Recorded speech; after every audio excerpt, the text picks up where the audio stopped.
Hello viewers, আসসালামু আলাইকুম। আজ আমি যে বিষয় নিয়ে কথা বলবো সেটি হলো কক্সিসিওসিস বা রক্ত আমাশয়।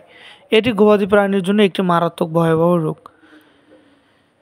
গবাদি প্রাণীতে এটি মারাত্মক প্রোটোজোয়াল রোগ। ঘোড়া ব্যতীত সব প্রাণীতেই এই রোগ হয়ে থাকে। কক্সিসিওসিস রোগ বড় প্রাণীতে মাঝে মাঝে হয়ে থাকে, তবে সাধারণত বাচ্চারাই এই রোগে আক্রান্ত বেশি হয়। 6 থেকে 1 বছর বয়সের বাচ্চারা এই রোগে আক্রান্ত হয়ে থাকে। এটির কারণ হচ্ছিল আইমেরিয়া গোত্রভুক্ত বিভিন্ন প্রজাতির প্রোটোজোয়া। এ রোগের সংক্রমণ রোগাক্রান্ত ও বাহক পশু মরলে মাধ্যমে প্রোটোজোয়ার ইস্টিট বেরিয়ে খাদ্য ও পানির সাথে মিশিয়ে মুখ দিয়ে পশুর দেহ অন্তরে প্রবেশ করে। তাহলে কোনো আক্রান্ত প্রাণীর মল ত্যাগের মাধ্যমে এবং লালার মাধ্যমে অন্য প্রাণীতে আক্রান্ত হতে পারে, অথবা খামারের রাখালের জুতা, কাপড়, হাত প্রভৃতির সাথে এক স্থান থেকে অন্য স্থানে স্থানান্তরিত হতে পারে। খামারের রাখালের মাধ্যমেও এই রোগটি সুস্থ প্রাণীতে ছড়াতে পারে। তেলাপোকা, ইঁদুর প্রভৃতির দ্বারা, এসব প্রাণীর দ্বারাও এই রোগটি এক স্থান থেকে অন্য স্থানে যেতে পারে।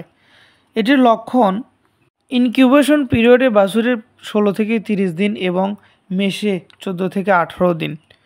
রোগের প্রাথমিক অবস্থায় মৃদু জ্বর এবং পরে দেহের তাপমাত্রা স্বাভাবিক বা স্বাভাবিকের নিচে থাকে।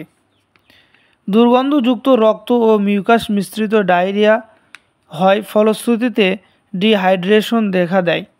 লেজের গোড়ায় রক্ত মিশ্রিত মল লেগে থাকে।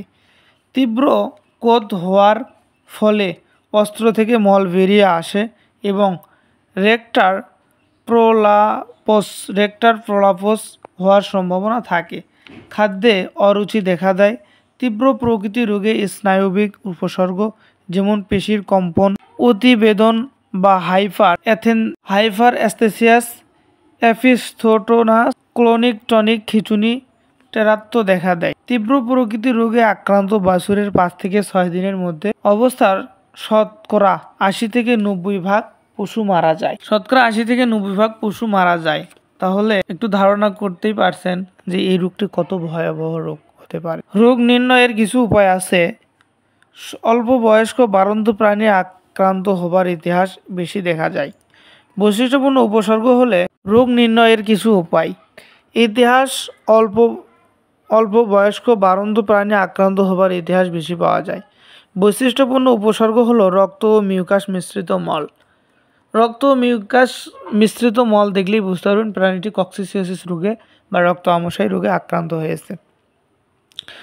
মল অনুবীক্ষণ যন্ত্রের পরীক্ষা করে আইমেরিয়াল উস্টিস্ট শনাক্ত করার মাধ্যমে এই রোগ নির্ণয় করা যায়। রোগের কিছু চিকিৎসা আছে যেগুলো গ্রহণ করে প্রাণী সুস্থ করা যায়, যেমন সালফানোমাইড গ্রুপের ঔষধ, কট্রিমভেট, রেনাট্রিনভেট, স্টেপটোপ্লাস ইত্যাদি ঔষধ ব্যবহার করে প্রাণীটিকে সুস্থ করা যায়। এগুলো ঔষধের যে কোনো একটি ঔষধ প্রতিদিন ডবল ডোজ দিয়ে পরবর্তী 4 থেকে 5 দিন অর্ধেক ডোজ দিতে হবে।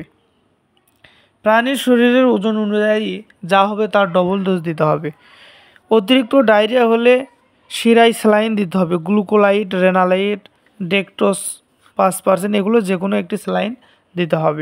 ভালো হওয়ার পর ভিটামিন মিনারেল ঔষধ প্রাণীর জন্য উপকারী। প্রাণী সুস্থ হলে ভিটামিন মিনারেলস দেওয়া যেতে পারে। এই রোগের কিছু প্রতিরোধ হলো প্রাণীকে স্বাস্থ্যসম্মত উপায়ে লালন পালন করা, সুষম খাবার রোগ প্রতিরোধের প্রধান উপায়। প্রাণীকে ঠাসাঠাসি করে না রেখে বেশি জায়গা রাখা উচিত। জীবাণু কক্সিস্ট একবার প্রাণী দানাদার খাদ্যের ঘর এবং ব্যবহৃত আসবাবপত্র 15% অ্যামোনিয়া সলিউশন দিয়ে ধুয়ে দিতে হবে। প্রাণীর বাসস্থান যেন স্যাঁতসেঁতে না থাকে। প্রাণীর বাসস্থান যাতে পরিষ্কার পরিচ্ছন্ন থাকে তার জন্য বাসস্থান শুকনো রাখতে হবে। কক্সিসিওসিস রোগের কারণ, লক্ষণ এবং চিকিৎসা। এ সকল পন্থা অবলম্বন করলে প্রাণীটি সুস্থ রাখা সম্ভব। তো আজকের বারে এ পর্যন্তই। ভালো লাগলে লাইক, কমেন্ট, সাবস্ক্রাইব করে পাশে থাকবেন। ধন্যবাদ সবাইকে।